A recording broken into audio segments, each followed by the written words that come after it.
আসসালামু আলাইকুম, কেমন আছেন সবাই? আশা করি সবাই ভালো আছেন। আলহামদুলিল্লাহ আমিও ভালো আছি আপনাদের দোয়ায়। আমি আজকে রান্না করব চিংড়ি মাছ দিয়ে পুঁই শাক দিয়ে, আর সাথে অনেক রকমের সবজি দিব। সেটাই আপনাদেরকে দেখাবো আমি কীভাবে রান্না করি।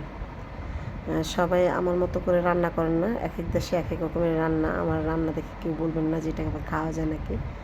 এটা খেতে অনেক মজা, খেলে বুঝবেন যে আমাদের ঘরের সবাই এটা ভালোবাসে। আমার ছেলে মেয়ে, আমার হাজব্যান্ডও ভালোবাসে, আর আমার কাছেও ভালো লাগে।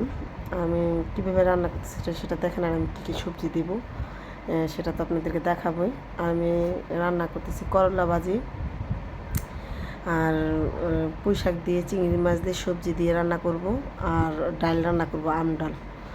আর এই যে ময়লাগুলা, সেই ময়লাগুলো আমি ছাদে আমি গাছে দিব, গাছের মধ্যে দিব এই ময়লাগুলো।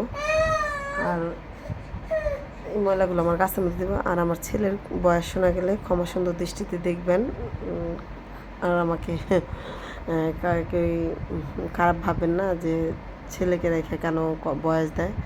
আসলে ছোটো বাচ্চা কিছু বুঝে না। আর আমি এই যে পুঁই শাকগুলো আমি মাটিতে আর কি করলাম, গাইতে নিলাম যে দেখি পুঁই শাকের চারা হবে কি না। ছাদ থেকে এসে আমার এই যে এগুলো কষানো হয়ে গেছে, ডাঁটা আর আলু। আর এখন আমি মিষ্টি কুমড়া ঝিঙা দিব, তারপর আমি এই যে টমেটো দিব। তারপর এটা এটা সিদ্ধ হয়ে গেলে, কষানো হয়ে গেলে আমি পুঁই শাক দিব। ভালো থাকবেন, ভালো রাখবেন সবাইকে।